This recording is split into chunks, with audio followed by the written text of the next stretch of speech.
Rosa Lee, thank you so much for being here to talk with me today. Well, I'm glad to do it.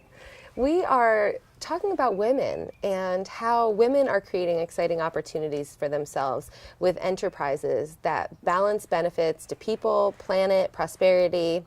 How can these women find other women and other people that may be able to help them? Oh, that's a really hard question because, at least in my generation, we weren't taught to do that. We were taught to maybe cook together or to share recipes, but we didn't have team sports. We didn't have all the networking that our peers who were guys were brought up with. So I'm really excited that that's changing for women and girls these days. But for my generation and a few years after me, we really have to go out of our way to learn those tools that we were really never taught. Find a mentor. Get a peer group that's interested in what you're interested in. If you're working on fiber, for example, find other women who are doing fiber for a business, for a living. You don't hang out with the knitters who are knitting for pleasure and for home. Find people who are in commerce, who are working and need to support themselves. Don't be afraid to get critiqued. Good critique is your best friend. It's the thing that can take your business farther than anybody else could ever take it. Maybe find an accelerator group that's just for women, or apply for an accelerator group for men and women. A lot of them now, because it's been proven that women-owned businesses are doing better with their bottom lines, a lot of accelerator opportunities now are looking for an equal diversity between men and women. So it's easier for women to get into accelerator groups. But keep looking for the critique, for the advice. And when you know you want to meet somebody, find out who they know. You've got to have somebody in common. Who can introduce you to that person? It's all about networking. It's all about asking for advice. I was really lucky. I know I've said this before, and it sounds strange. I was really lucky my dad died when I was 25. And I was too young to be, he left his business to us, to my sister and me. And I was too young to know the answers, and I knew I had to get answers. And I had to go talk to his friends. And I learned that the best people were people in the newspaper business who were operating newspapers like mine. They'd tell me anything, and don't be afraid to ask for help. Do you think that accelerators, like Accelerating Appalachia, can provide that environment that can help women thrive? Oh, absolutely. It creates kind of a club feel that you're in this together, and that you bond with the people in your accelerator. You like them, you learn from them, and you realize that they're learning from you. And I think one of the best things an accelerator can give you is that confidence, because you're going to know something that nobody else knows. And you're going to have people coming up to you saying, wow, thank you for telling me that. And at the same time, you're going to be saying, Dayna, thank you for that. I didn't know it. And when a good accelerator, you have the wisdom of the crowd, and you have this, what we call collective intelligence, that the group is always smarter than any individual. Take advantage of that. What can get the attention of investors? I mean, what can women do? Or what can everybody do to help investors understand that they should be investing in women and women entrepreneurs? Well, know your facts. Find out the statistics about why women-owned businesses are doing better in many cases than businesses that don't have any women in the management level. Use that as a tool. I think find people who are investing and ask them for quotes about why they've invested. Go to someone who hasn't started doing that yet and say, these folks have been doing it, and they would love to talk to you. Kind of get your references connecting with the money that you're going after. When we talk about Appalachia having such diverse biodiversity, we're talking about the people too, women, men, all coming together. There's opportunity there for social entrepreneurs and for community to come together.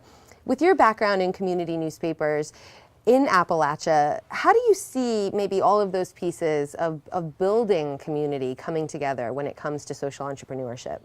Well, I do think that specifically for Appalachia, that there has always been a ruggedness of spirit and people needing to depend upon one another that's built community better than maybe in some other places where things, like in Silicon Valley,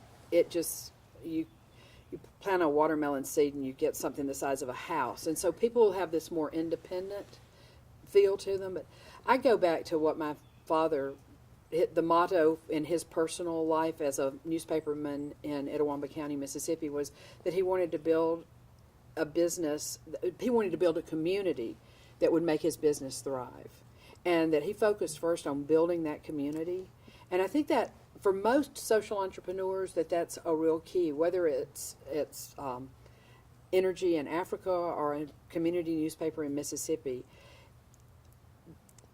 Informing the community and getting the community's values and the community's best interest at heart will always serve your business well. That you've got to put the people you're serving first, and building that community that can come together, understand your product, understand their need for your product, a real need, and teach it to one another. A social entrepreneur without community is not really a social entrepreneur. The word social, it is, I mean, I got that from Sal Giambanco one time with Omidyar Network. He was talking about we're social, and that the social entrepreneur piece is that we're about people, that we're about building communities, we're about being in relationship with one another, we're about caring about people and putting people first in all that we do, social. That's perfect. Appalachia is a region deep with agricultural and natural heritage, and we talk about the future of sustainable agriculture, energy.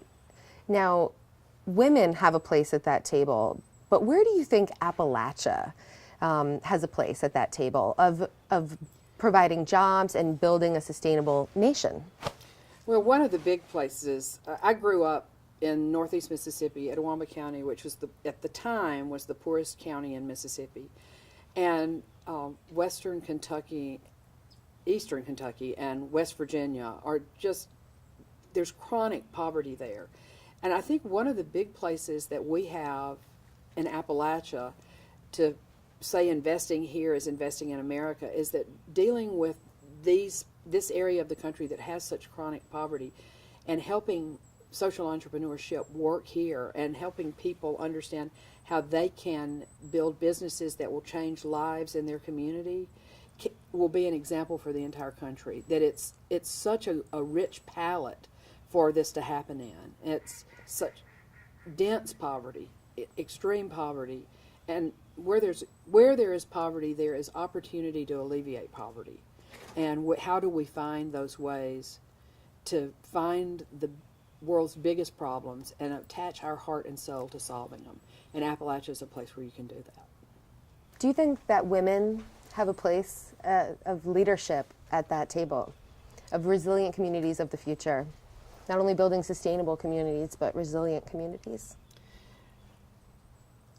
I think all of us that pay any attention to the real differences in the way women operate in the world and men operate in the world, that we are certainly equal and need to always be equal, but generally speaking, women and men operate a little bit differently in the world. And I think that women actually are more tuned in to being social entrepreneurs, that women tend to think about how's this going to affect the children, or how's this going to affect the water supply, or how is this going to make a better place for my family to live. Not that men don't think about those things too, but I think it's more top of mind for women because it has been our responsibility over the generations to look after what's coming next and to look after the next generations in a way that men have been looking after what gets on the table today.